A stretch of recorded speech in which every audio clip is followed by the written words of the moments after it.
Easy Bangla প্রথম পত্রের আমাদের উপেক্ষিত শক্তির উদ্বোধন পড়তেছিলাম, তার শেষ আয়োজনটা বাকি স্যার, সেটা কি অনুধাবনের প্রশ্ন উত্তরের 6 থেকে 10 নম্বর প্রশ্ন উত্তর এখন আমরা ব্যাখ্যা দিব। আমি মূল ভাব ব্যাখ্যাটা বেশি দিব, রিডিং কম দিব, মেইন লাইন বা শেষ ফিনিশিং লাইনগুলো আমরা রিডিং দিব স্যার। ওকে, ক্লিয়ার? আসেন খেয়াল করেন, উপেক্ষিত শক্তি কিভাবে দেশের যুগান্তর আনবে বুঝিয়ে লেখো। স্যার ওরা তো শ্রমিক, ওরা তো পরিশ্রম করে দেশের অর্ধেক কাজ করে, তো ওদের যদি আমি অর্থনৈতিকভাবে মানসিকভাবে মোটিভেট করতে পারি, তাহলে ওরা যদি স্বেচ্ছায় নিজের থেকে বিনা অর্থে বা স্বল্প অর্থে কাজ করতে রাজি হয় খালি দেশের স্বার্থের জন্য স্যার, তাহলেই কিন্তু স্যার দেশের যুগান্তর তৈরি হয়ে যাবে। কারণ আপনি আমি একটা প্ল্যান দিতে পারি স্যার, রাস্তাটা এমনে না বানা অমনে বানান, কিন্তু রাস্তায় নাইমা ইট বালু ভাঙা রাস্তা বানানোর কাজ কিন্তু শ্রমিকরাই করবে। সুতরাং স্যার ওরা যুগান্তর আনতে পারবে কেমনে? যদি ওদেরকে মোটিভেট করেন, ওরা পরিশ্রম করেই কিন্তু অল্প দিনে যে কাজটা আমরা করতে পারি না সেটা একবারে সমাপ্ত করে দিতে পারবে। Clear sir? চমৎকার। আমরা একটু পড়বো, তাদেরকে বাদ দিয়ে দেশের উন্নতি অগ্রগতি সম্ভব নয়। তারা সংখ্যায় এবং কর্মদক্ষতা দেশের দশানা শক্তি, এই দশানা শক্তিকে যথাযথভাবে কাজে লাগানো যায় তাহলে দেশের যে কোনো বড় কাজ সহজে করা সম্ভব। তাদের বাদ দিয়ে দূরে সরিয়ে রেখে তা মোটেই সম্ভব নয়। তাই বলা যায় উপেক্ষিতের সম্মিলিত প্রচেষ্টাই দেশে যুগান্তর আনবে। Clear sir? তাইলে আর কথা না বাড়াই, আমরা চলে যাই আমাদের পরের 7 নাম্বার প্রশ্নে। কেন যুগান্তর আনবে? যদি আপনি সবার জন্য কাজ করতে পারেন। চমৎকার। 7 নাম্বার, মহাত্মা গান্ধী ছোট লোককে বুকে ধরে ভাই বলে ডেকেছেন কেন? ব্যাখ্যা করো। মহাত্মা গান্ধী ছোট লোককে বুকে ধরে ভাই বলে ডেকেছেন, তার কারণ কি স্যার?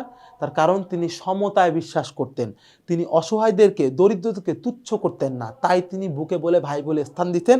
এবং তিনিও নজরুলের মতো বুঝতেন যে দরিদ্র মানুষকে রেসপেক্ট করার মাধ্যমে জাতির উন্নয়ন সম্ভব, ধনীরা নাচানাচি করে কখনো জাতির উন্নয়ন সম্ভব না।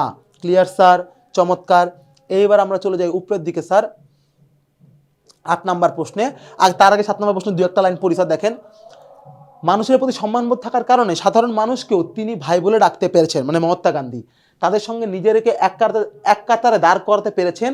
প্রাণের মুক্ত উদারতা নিয়েই মুক্ত প্রাণের উদারতা নিয়েই সাম্যবাদী মানসিকতার কারণে মহাত্মা গান্ধী ছোট লোককে কাছে ডেকেছেন, সাম্যবাদীর কারণে ছোট লোককে মহাত্মা গান্ধী আপন করে নিতে পারছে। এইবার 8, আজ আমাদের এত অধপতনের কারণ কি বুঝিয়ে লেখো।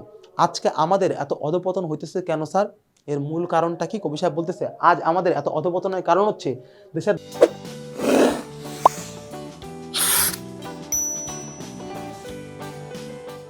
দশানা শক্তিকে অবহেলা করা এবং ছোট লোক বলে তাদেরকে দূরে সরিয়ে রাখা। চমৎকার। ছোট লোক ও বড় লোক হিসেবে দুটি পৃথক সম্প্রদায় সৃষ্টি হয়। ছোট লোকদের মন কাচের মতো স্বচ্ছ, তা সত্ত্বেও বড় লোকেরা এই ছোট লোকদের মূল্যায়ন করতে নারাজ। এই কারণে নিম্ন শ্রেণীর বিশাল জনগোষ্ঠী চরম অবহেলার শিকার হয়।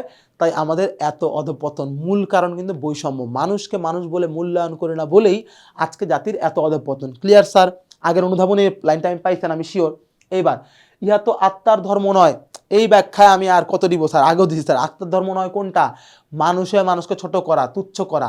কোনো আত্মাই অসমান না, সুতরাং কেউ কাউকে মানুষকে ছোট বা তুচ্ছ করতে পারেন না, কোনোভাবেই পারেন না। Clear sir? এবার 9 নাম্বার থেকে 10 নাম্বার, জনগণকে দিয়ে শত বছরের, আচ্ছা আমরা একটু 9 নাম্বারটা একটু পড়ি স্যার, একটা লাইন পড়ি স্যার, না পড়লেই কেমন দেখা যায়। বর্তমান সমাজ ব্যবস্থায় মানুষে ভেদাভেদ সৃষ্টি করা হয়েছে, ছোট বড় ধনী দরিদ্র ইত্যাদির ভিত্তিতে মানুষে মাঝে ভেদাভেদ সৃষ্টি করেছে। সাম্যের কবি মানবতার কবি কাজী নজরুল ইসলাম বলেন তাহার আত্মার মতোই ভাস্বর আর একই মহাত্মার অংশ। তাই মানুষকে ঘৃণা বা উপেক্ষা করার অধিকার মানুষের নেই, কারণ তা আত্মার ধর্ম নয়, ওটা আত্মার ধর্ম না স্যার। ক্লিয়ার? মানে মানুষকে ছোট করা, যেটা বললাম স্যার, ওটা আত্মার ধর্ম না। 9 নাম্বার, জনগণকে দিয়ে 70 বছরের কাজ একদিনে কিভাবে সম্ভব করা যায়? যদি আপনি শ্রমজীবী মানুষ, নিম্ন আয়ের মানুষ, উপেক্ষিত লোকদেরকে মোটিভেট করেন, ওরা ভালোবাসা থেকে এতটা শ্রম দিবে যে আপনি 100 বছরের কাজ একদিনেই করতে পারবেন। আমার দেশে যে কাজগুলো হয় সেখানে 30% জনগণ কাজ করে, 70% এদের কোনো আগ্রহই পায় না, কারণ ওদেরকে আমরা তুচ্ছ করে দূরে সরায় রাখছি।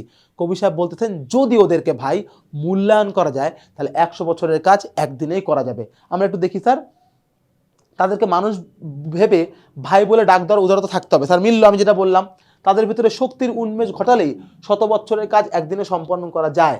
জনগণের সুপ্ত ও অব্যবহৃত শক্তিকে জাগিয়ে তোলার মাধ্যমে 100 বছরের কাজ একদিনে সম্পন্ন করা সম্ভব, যা ভদ্র সম্প্রদায়ের নিপীড়ন থেকে মুক্ত হয়ে মুক্ত উদার প্রাণ নিয়ে কাজ করার সুযোগ দেবে এবং দেশ ও জাতির অগ্রগতিতে বিশাল ভূমিকা রাখবে। Clear sir? অর্থাৎ জাতিগত উন্নয়ন চাইলে আপনাকে কি করতে হবে স্যার? 100 বছরের কাজ একদিনে শেষ করতে হলে অসহায়দেরকে মূল্যায়ন করতে হবে, যেটা এই প্রবন্ধেরই মূল আলোচনার বিষয়। ক্লিয়ার স্যার, দেখছেন স্যার একই টাইপের উত্তর। এতবার শোনার পরে আশা করি আপনার প্রবন্ধ নিয়ে কোনো সমস্যা নাই, ইনশাআল্লাহ লিখতে পারবেন সুন্দর মতো। আপনাদের কোনো সমস্যা থাকলে আমাদের বইয়ের ফিডব্যাকে জানাবেন যে কী কী আপনাদের দরকার। এই ইজি বুক আপনাদেরকে অবশ্যই যা যা দরকার তা প্রোভাইড করবে। তো নেক্সট ক্লাস পর্যন্ত দেখা হবে, সে পর্যন্ত ভালো থাকেন, আল্লাহ হাফেজ।